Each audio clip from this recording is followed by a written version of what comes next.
tous, bon réveil et bienvenue dans votre 6h info sur France 2. 30 minutes d'actu avant Télématin pour bien démarrer la journée avec Johanna Giglia pour toutes les infos. Bonjour Johanna. Bonjour Samuel. Très heureux de vous retrouver. Moi vous avez aussi. passé un bon week-end? Très bon, et vous? Bon, très bien, merci. C'est parti. Le JT, dans cette demi-heure d'actualité aussi, on vous répond avec ce hashtag. Vous nous posez toutes les questions que vous voulez sur l'actualité et David Lefort, il répond chaque matin. Bon, la revue de presse aussi, coup d'œil rapidement à quelques journaux. C'est la rentrée pour les profs. Aujourd'hui, bonne rentrée si vous nous regardez. Pareil pour la rentrée, la une de La Croix, les inquiétudes des parents d'élèves évoquées par le journal, une interview de Jean-Michel Blanquer, le ministre de l'Éducation, et puis à la une aussi, masque d'or pour Julien Alaphilippe, déjà en jaune sur le Tour de France. C'est la une de l'équipe. Un coup d'œil à la météo et on y va. Une semaine qui s'annonce plus sympa que la semaine dernière, mais ce matin c'est encore assez instable, vous le voyez dans l'Est, variable dans l'Ouest, grand beau en revanche dans le Sud-Est. Et les températures, 8 à 12 degrés ce matin sur la moitié nord, de 9 à 19 degrés sur la moitié sud. Le matin toujours, température de saison et météo complète dans 20 minutes. Ce sera avec Valérie Maurice. Le JT pour commencer, voici nos titres. Leur train devait arriver à 16h21 hier à la gare Montparnasse. Un TGV Hyundai Paris bloqué à Ichou dans les Landes n'a toujours pas redémarré. À cause d'une panne d'alimentation, plusieurs centaines de personnes y ont passé la nuit. En tout, une dizaine de TGV sont bloqués entre Dax et Bordeaux. Nous serons en direct avec notre correspondant dans quelques instants. Avant le retour des élèves en classe demain, c'est la reprise des professeurs aujourd'hui, rentrée particulière dans un contexte d'épidémie. Avec un protocole sanitaire, nous retrouverons Anaïs Anquet devant un établissement scolaire du 15e arrondissement de Paris. En cyclisme, coup double pour Julien Alaphilippe. Le Français a remporté la deuxième étape du Tour de France hier à Nice. Il a retrouvé le maillot jaune, porté 14 jours l'année dernière. Aujourd'hui, c'est la troisième étape entre les Alpes-Maritimes et les Alpes de Haute-Provence. On va parler dans un instant de cette nuit de galère pour des centaines de passagers d'un TGV. Mais d'abord, c'est le retour en classe pour près de 12 millions d'élèves cette semaine. Mais d'abord, c'est la reprise, Johanna, pour les professeurs qui effectuent aujourd'hui leur pré-rentrée. Oui, on va retrouver Anaïs Anquet. Bonjour Anaïs, vous êtes devant un établissement scolaire du 15e arrondissement de Paris. Ce retour en classe s'accompagne de mesures de sécurité sanitaire.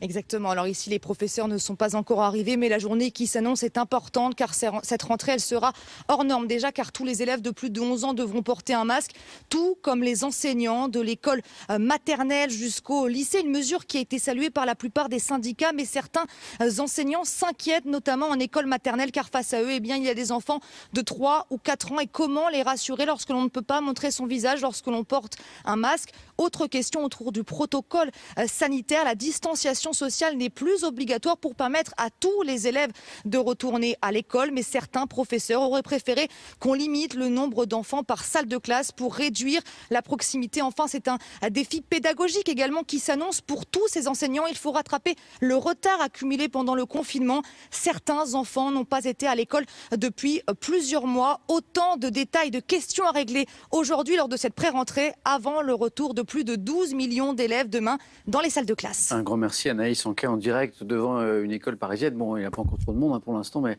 6h du matin, on le comprend. Sur l'île de la Réunion, la rentrée, c'était il y a 2 semaines. Depuis, des écoles ont été totalement ou partiellement fermées à cause d'un bond des cas de Covid-19. Des fermetures qui se multiplient. Oriane Loiseau. Masque obligatoire, désinfection des mains, distanciation sociale. Ces élèves réunionnais ont fait il y a déjà 15 jours leur rentrée avec un protocole sanitaire renforcé, alors que les cas de Covid-19 se multiplient sur l'île. Les profs nous distribuent du gel hydroalcoolique à chaque fois qu'on rentre. Du coup, je trouve que c'est une bonne façon de bien se désinfecter les mains et tout. Au moins, c'est sûr qu'on a peu de chances de choper quelque chose. Pourtant, chaque jour, des suspicions de Covid-19 sont déclarées dans les écoles. Le cas suspect est aussitôt renvoyé, comme tous les élèves et les enseignants avec lesquels il a été en contact. Les autorités privilégient les fermetures partielles. La priorité, c'est que nous puissions garder les enfants à l'école le plus possible sans que les cas qui peuvent surgir inquiètent justement la population excessivement. Priorité au principe de précaution pour certains établissements qui ont choisi de ne pas rouvrir leurs portes. Pas de rentrée avant le 7 septembre pour 3000 élèves à Saint-Denis. Mais plus que le virus, c'est le retard qui inquiète certains parents. Forcément, par rapport aux autres élèves qui sont rentrés, il y a du retard qui s'accumule, qui vient de se rajouter au cumul de l'année passée. Donc ça commence à faire beaucoup. Et c'est pour ça qu'il aurait été plus logique, en tout cas plus sage, de reporter pour tout le monde. Parce qu'encore une fois, ça crée des égalités entre les élèves. Autre motif d'inquiétude, l'absentéisme. Dans le contexte anxiogène lié à l'épidémie, il frôle les 10%. Dans ce contexte, le ministre de l'Éducation nationale Jean-Michel Blanquer a annoncé le lancement d'ici le mois d'octobre d'un Grenelle des professeurs pour revaloriser les salaires des enseignants ainsi que leurs conditions de travail. Nous vous le disions en titre, plus de 10 heures de retard pour des centaines de passagers du TGV Hendaye-Paris à cause d'une panne. Panne électrique dans le secteur de Dax et le train devait arriver hier à 16h21 à la gare Montparnasse. Bonjour Francis Mazoyer, vous êtes notre correspondant dans la région. Une dizaine de TGV bloqués en raison d'une panne d'alimentation. Quelle est la situation ce matin ? Eh bien écoutez, je me trouve tout près de la gare d'Ichoux, nous sommes dans les Landes, ce train est bloqué en rase campagne au sud de Bordeaux. Il y a 1130 passagers sur 2 rames, nous ont dit il y a quelques minutes les pompiers. Ce train a plus de 12 heures de retard, il aurait dû arriver à 16h21 en gare de Paris, mais comme vous l'avez dit, il y a eu plusieurs problèmes de caténaire, problèmes de coupure d'électricité. Alors 1130 passagers à bord qui sont exténués. Tout à l'heure, nous marchions le long du train, certains frappaient aux fenêtres. Un TGV est arrivé en provenance de Bordeaux, un duplex tout d'abord pour amener des vivres et de l'eau à ces naufragés du TGV. Eh bien, à bord de ce nouveau train, les passagers devraient petit à petit pouvoir être transbordés et devraient pouvoir regagner la capitale, mais les opérations prendront plusieurs heures ici dans les Landes. Merci beaucoup Francis Mazoyer en direct de cette gare d'Ichoux dans les Landes. On revient à la rentrée avec le masque qui risque d'alourdir la facture des familles, Johanna. Il est rendu obligatoire, on le sait, dans de plus en plus d'endroits. Le prix des masques jetables est plafonné jusqu'au 10 janvier. Benjamin Savard. Rester masqué tout au long de la journée, une obligation dans les plus grandes agglomérations françaises, comme ici, dans les rues de Paris. Un bout de tissu ou de papier qui a un coût de plus en plus élevé pour cette mère de famille. De toute façon, on est obligé de les mettre, donc forcément, je fais avec. En moyenne, pour une famille avec 2 enfants de plus de 11 ans, il faudra compter pour un masque jetable à 60 centimes, 144 € par mois, à raison de 2 masques par jour. Mais sur ce marché parisien, on trouve des masques à des prix défiant toute concurrence. C'était 5 € et il y en a 50. Ils semblent tout à fait corrects, oui, sinon je ne les aurais pas achetés, c'est clair. Mais certains préfèrent les pharmacies et leurs gages de qualité. J'en voudrais 2. Ici, c'est 5 fois plus cher que sur le marché. Vous avez en fait ici la norme EN 14683. Ça permet de situer le produit et de savoir qu'on n'achète pas quelque chose qui est de contrefaçon ou qui va être moins filtrant. Enfin, bonne nouvelle pour les salariés. À partir de mardi prochain, toutes les entreprises devront fournir des masques pour la sécurité de leurs employés. À rentrer sur fond d'épidémie, bien sûr, le point justement sur l'épidémie en France. 5413 nouveaux cas de contamination enregistrés ces dernières 24 heures, 30 606 personnes décédées depuis le mois de mars. Par ailleurs, la France a franchi la semaine dernière la barre historique des 900 000 tests Covid hebdomadaires selon le gouvernement. L'objectif de l'exécutif, c'est d'atteindre 1 million de tests par semaine. Cette actualité, notamment la rentrée politique, on en parle avec nos invités ce matin. Yannick Jadot, eurodéputé écologiste, invité de Caroline Roux dans Les 4 vérités sur France 2 à 7h38. Et à 7h50 sur France Info, Canal 27, Sarah El Haïry, secrétaire d'État en charge de la jeunesse et de l'engagement, sera notre invitée. On lui demandera notamment ce qu'elle pense de cette position de l'ancien président François Hollande dans le 20h hier soir sur France 2 et qui estimait que les masques devaient être gratuits à l'école. On va aux États-Unis maintenant où le Covid-19, Johanna, est toujours en progression. Le seuil des 6 millions de contaminations a été franchi. En tout, 183 034 personnes sont décédées de cette épidémie. 6h07, toujours à l'étranger, en Biélorussie, plusieurs dizaines de milliers de manifestants rassemblés hier près de la résidence du président Alexandre Loukachenko. La mobilisation ne faiblit pas depuis sa réélection contestée le 9 août dernier. Sonia Boujama. Des dizaines de milliers de manifestants dans les rues de Minsk et un seul mot d'ordre qui résonne. Va-t'en, va-t'en. Tous réclament le départ du président Alexandre Loukachenko après sa réélection contestée. Face à eux, des forces anti-émeutes sont présentes massivement. Des véhicules blindés sont déployés. Et dans la foule, des policiers en civil s'en prennent directement aux manifestants. Une centaine d'entre eux a été arrêtés et embarqués dans des fourgons. Au cœur de ce mouvement populaire, un geste symbolique, une demande en mariage.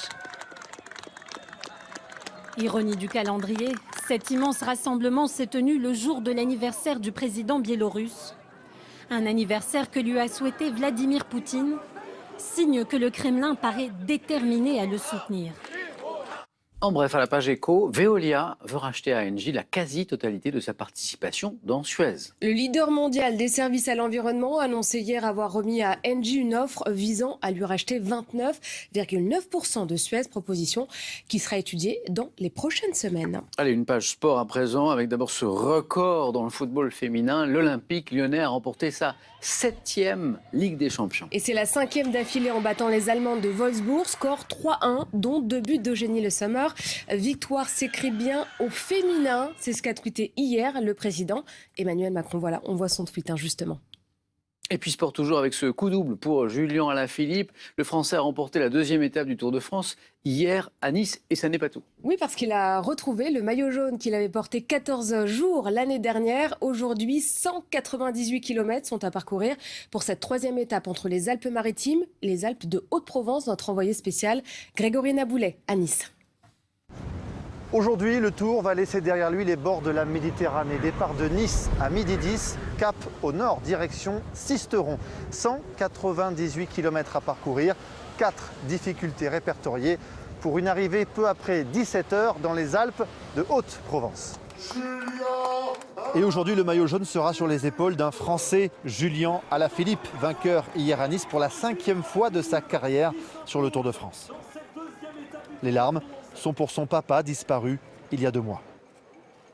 C'est toujours une émotion spéciale de gagner sur le Tour, mais voilà, c'est une année particulière. Voilà, je voulais juste dédier cette victoire à mon papa, ça me tenait à cœur et je suis vraiment content d'y être arrivé. L'an dernier, Julien Alaphilippe a conservé 14 jours le maillot jaune sur le Tour. Cette année encore, ses adversaires vont devoir batailler pour lui chipper. Julien Alaphilippe qui s'impose dans cette 2e étape du Tour. Je vous montrais la une de l'équipe tout à l'heure. Masque d'or, titre l'équipe, revue de presse dans quelques minutes. Johanna, merci beaucoup, à tout à l'heure. À tout à l'heure, Samuel. On se retrouve dans quelques minutes à 6h15 pour faire un nouveau point sur l'actualité dans le 6h Info sur France 2. On vous répond à 6h11, c'est votre rendez-vous. Vos questions sur l'actualité, sur ce hashtag, on vous répond. Et les réponses de David Lefort. Bonjour David. Bonjour Samuel, bonjour à vous. Heureux de vous retrouver ce matin. Également. Une question qui revient ce matin. Vous êtes nombreux à vous interroger sur le nouveau décret réduisant les bénéficiaires du chômage partiel. Et effectivement, d'où la question de Louise qui reprend l'ensemble de ces questions. Alors il y a un décret, qui a été publié hier, qui modifie en fait les conditions d'application du chômage partiel, qui définit d'autres catégories pour les personnes vulnérables. Alors celles qui en bénéficiaient jusqu'à aujourd'hui, qui n'en bénéficieront plus désormais, ce sont, vous le voyez ici, les personnes qui vivent avec un salarié qui va donc partager la vie de quelqu'un qui est considéré comme vulnérable. Et bien désormais, il ne sera plus automatiquement passé au chômage partiel. Alors voici ceux qui restent aujourd'hui concernés par ce décret, les personnes atteintes d'un cancer évolutif, les personnes qui sont immunodéprimées ou encore qui sont dialysées ou qui souffrent en tout cas, vous voyez, de problèmes rénaux chroniques, ou les personnes de plus de 65 ans qui, elles, sont confrontées à la fois au diabète et à l'obésité. Pour avoir l'ensemble des éléments relatifs à ce décret, je vous renvoie vers l'article que vous trouverez sur la plateforme de France Info, la plateforme web qui détaille l'ensemble de ces mesures. David, un internaute nous pose une question sur des grèves qui s'annoncent, les premières grèves de cette rentrée. Oui, alors on risque prochainement de revoir cela. Ça, ce sont des images qui datent du mois de mars, parce qu'effectivement, les cheminots CGT ont appelé hier à la grève. Mais il s'agit, rappelons-le, d'un appel national pour une journée d'action nationale et interprofessionnelle. D'ailleurs, la date avait déjà été donnée dès la mi-juillet. Ce sera le 17 septembre. CGT, Solidaire, vous voyez, FSU, encore plusieurs organisations de jeunes demandent en fait la hausse des salaires, le développement des services publics en région notamment, et puis l'abandon définitif de la réforme des retraites. Le hashtag On vous répond, toujours Raphaël nous interpelle. Vous n'avez pas parlé des incendies en Espagne? Alors, si, mais sinon, un petit rappel, vous voyez, 10 000 hectares qui ont été touchés par un incendie. C'est l'un des plus importants de ce début de saison en Andalousie. Un incendie qui, vous le voyez, est stabilisé. Ça, c'est ce que déclarent les autorités locales. Alors, stabilisé, c'est-à-dire qu'il n'évolue plus, mais il reste encore des foyers qui sont actifs. Hein. On voit encore des flammes, vous le voyez ici. Hier, Pedro Sánchez, qui est donc le Premier ministre espagnol, saluait l'action des pompiers engagés pour lutter contre ces feux et puis aussi apporter son soutien aux quelques 3200 personnes qui ont été déplacées face à la progression donc, de l'un des plus important incendie de ce début de saison en Andalousie. Rappelons que le pays est la deuxième destination touristique et qu'actuellement, il y a encore beaucoup de monde et notamment des touristes dans cette région. David, une dernière question sur la volonté du maire de Lampedusa en Italie de démissionner. Alors, il ne veut pas réellement démissionner, il veut placer sa localité en grève générale. Il invite les commerçants à baisser le rideau, les habitants à fermer leurs fenêtres. Pourquoi? Parce qu'il est face à l'arrivée de migrants, encore 370 ce week-end, des migrants qui fuient leurs conditions de vie déplorables en Afrique. Rappelons que Lampedusa, c'est une île et que c'est la première terre européenne sur la route de ces migrants. Merci beaucoup, David. Posez vos questions sur toute l'actu. Sur le hashtag On vous répond. David Lefort y répond chaque matin. La revue de presse et la météo à suivre. Mais d'abord, l'essentiel de l'actualité avec Johanna. Avant le retour en classe des élèves demain, c'est la reprise des professeurs aujourd'hui. Une rentrée particulière dans un contexte d'épidémie avec un protocole sanitaire. Dans le même temps, le ministre de l'Éducation nationale, Jean-Michel Blanquer, a annoncé le lancement d'un Grenelle pour revaloriser le salaire des enseignants ainsi que leurs conditions de travail. Dès demain, le masque devient obligatoire en entreprise. Une nouvelle version du protocole sanitaire va être publiée aujourd'hui. La mesure pourra être aménagée en fonction des secteurs d'activité et des situations. Selon la ministre du Travail, les partenaires sociaux vont être consultés. Leur train devait arriver à 16h21 hier à la gare Montparnasse. Un TGV Hyundai Paris, bloqué à Ichoux dans les Landes, n'a toujours pas redémarré. À cause d'une panne d'alimentation, plusieurs centaines de personnes y ont passé la nuit. En tout, une dizaine de TGV sont bloqués entre Dax et Bordeaux. Merci beaucoup, Johanna. Allez, un coup d'œil à vos journaux ce matin. On commence par la presse nationale. Le procès ne s'ouvre que mercredi, mais il est déjà à la une de vos quotidiens. Le Figaro titre ce matin « Le terrorisme islamiste en procès ». 5 ans après Charlie, le procès des petits bras armés du terrorisme titre l'opinion. Regardez ce matin, il s'agit bien sûr du procès des attentats de janvier 2015 au cours desquels 17 personnes ont été tuées, la tuerie de Charlie Hebdo notamment. Le procès s'ouvre mercredi, débat filmé pour l'histoire, mais pourquoi le procès des petits bras armés? À l'audience seront jugés 14 sous-fifres, écrit le journal, accusés d'avoir permis les crimes des frères Kouachi et d'Amedi Koulibaly. À quand le vaccin contre le Covid-19, se demande le Parisien. Les tests, en tout cas, à grande échelle, actuellement, sont menés sur l'homme. Des dizaines de milliers de volontaires testent les vaccins en développement à travers le monde, en Europe notamment. Avec le Parisien, on fait le point sur les recherches. C'est la rentrée politique, notamment, c'est la rentrée de la gauche. C'est le dossier de Libération ce matin. Rassemble-moi, si tu peux. Clin d'œil au film avec DiCaprio. Écolo, socialiste, insoumis, communiste, chacun prêche l'union tout en s'imaginant en chef de file pour les prochaines échéances électorales. Jusqu'à François Hollande sourit un petit peu Libé ce matin. C'est la rentrée pour les enfants, bien sûr, aussi, pour les profs d'ailleurs, dès aujourd'hui. Pareil pour la rentrée, titre La Croix, qui évoque un sondage BVA, appel exclusif pour le journal, où les parents d'élèves expriment leur inquiétude et le ministre de l'Éducation répond à ces parents d'élèves dans une interview dans La Croix. La jeunesse trace son avenir. Où ça ? Au Liban, c'est la une de l'Humanité. À Beyrouth, les jeunes Libanais veulent maîtriser leur destin. Le président Macron se rend à nouveau à Beyrouth aujourd'hui en fin de journée. C'est la rentrée pour les entreprises aussi, les dossiers chauds des entreprises. C'est la une des Échos, notamment la crise sanitaire et le télétravail. Mais vous vous en doutez sans doute. Et puis, masque d'or, je vous ai montré cette une de l'équipe. Masque d'or pour qui ? Pour Julian Alaphilippe, bien sûr, qui s'impose à Nice et s'empare du maillot jaune. Ça, c'est la presse nationale.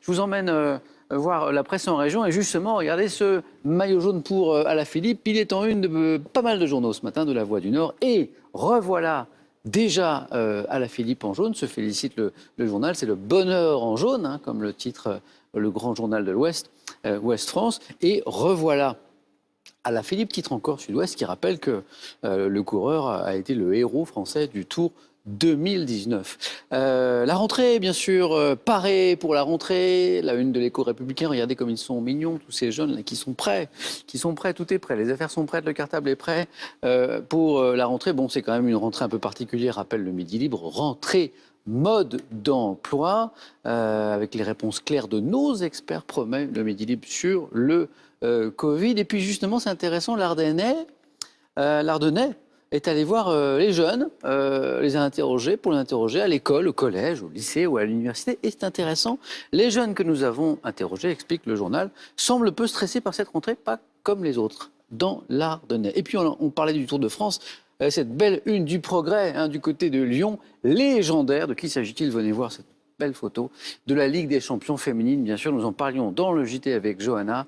La victoire des Lyonnaises, record historique pour les filles de l'OL avec cette 7e victoire en Ligue des champions. C'était hier, légendaire titre. Donc, le Progrès. Voilà pour vos journaux. Et la météo maintenant. Comment ça va, Valérie? Mais ça va bien. Je suis content de vous retrouver. Très très bien. Bon, on reste à distance toujours, bien sûr. Ça, toujours. Ça, j'ai du mal. Dites-moi, la semaine qui s'annonce a l'air plus sympa que la semaine dernière.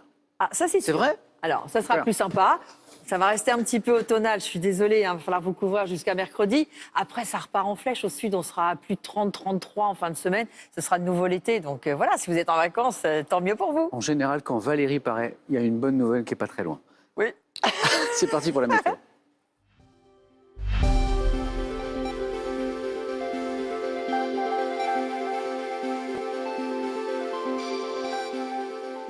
Madame, monsieur, bonjour. Eh bien, écoutez, ce sera vraiment beaucoup plus agréable que la semaine dernière. En fait, on va avoir un temps encore un petit peu instable aujourd'hui du nord-est jusqu'au Massif central. Ça, c'est pour ce matin. Alors, ce ne sont pas des pluies continues. Ce sont plutôt des averses. Et puis, petit à petit, dans l'après-midi, tout cela va régresser vers l'est. Vous voyez, ce sera vraiment très épars. Et puis, à l'arrière, les brumes, les brouillards qu'on a ce matin sur le nord-ouest du pays vont complètement disparaître. Ça va faire place à des cumulus. Mais regardez, le temps sera vraiment sec. Toujours du très beau temps sur le pourtour méditerranéen. Ça reste encore un petit peu agité en Corse, avec une averse ici et là, 90 km/h de vent quand même, mais ce sera encore beaucoup mieux que la semaine dernière. Donc du côté des températures, très juste encore ce matin, 7 degrés sur Brest, on est déficitaire par rapport aux températures de saison, il nous manque de 3 degrés dans l'après-midi. C'est pareil, on a des températures dignes d'une fin septembre, ce sera un petit peu mieux vallée de la Garonne et encore pourtour méditerranéen. Et puis demain, ça y est, l'anticyclone commence à arriver, donc une rentrée scolaire plutôt sec, excepté peut-être sur le nord-est du pays. Et puis mercredi, on voit que le beau temps va s'installer et a priori pour la fin de la semaine sur le sud du pays, il fera très très chaud, ce sera estival. Belle journée à vous.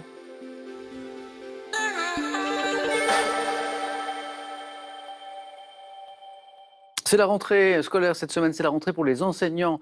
Aujourd'hui, on leur souhaite à tous bon courage. C'est la rentrée aussi pour l'ami Laurent Bignolas dans Télématin. Laurent, comment ça va? Très bien. C'est la rentrée. Mais oui. Jolie barbe d'ailleurs, j'aime bien. C'est gentil, oui, c'est une pomme de rasoir. Ça vous va super bien. C'est gentil. Qu'est-ce que vous nous avez préparé pour Télématin aujourd'hui, Laurent? Écoutez, on va rester sur le même sourire, histoire de le garder en ce début de semaine. On vous confirmera avec Valérie Maurice ce que vous avez entendu tout à l'heure, à savoir que l'été n'a pas dit son dernier mot, et non, la rentrée, décidément, sur Télématin notamment, ne sera pas morose. Et vous retrouverez d'ailleurs les sourires de Sophie Pignal, qui nous parlera du Made in France, vous savez, de ces entreprises dont on est plutôt fiers sur notre territoire et qui réussissent dans le secteur notamment de la mode. Vous serez heureux, très heureux, ravis, même comme Chancard, de retrouver également la bonne bouille du professeur Gersal, très éclairé sur cette rentrée scolaire 2020, qui marque également, et il nous en parlera, le 150e anniversaire de la célèbre pédagogue italienne Maria Montessori. Vous savez, la fameuse méthode éducative, toujours très en vogue d'ailleurs. Et puis, nous sommes lundi, nous évoquerons les nouveautés ciné et télé. Cinéma avec Charlotte, bien sûr, et télé, série télé avec Benoît. Voilà le programme. Un grand merci Laurent, je vous souhaite une belle journée et puis une belle rentrée. Amusez-vous bien. Télématin dans un instant sur France 2 et la matinale de France Info débute dans un instant également sur le canal 27 avec Johanna. Passez une très belle journée, une super semaine. Prenez bien soin de vous et des autres.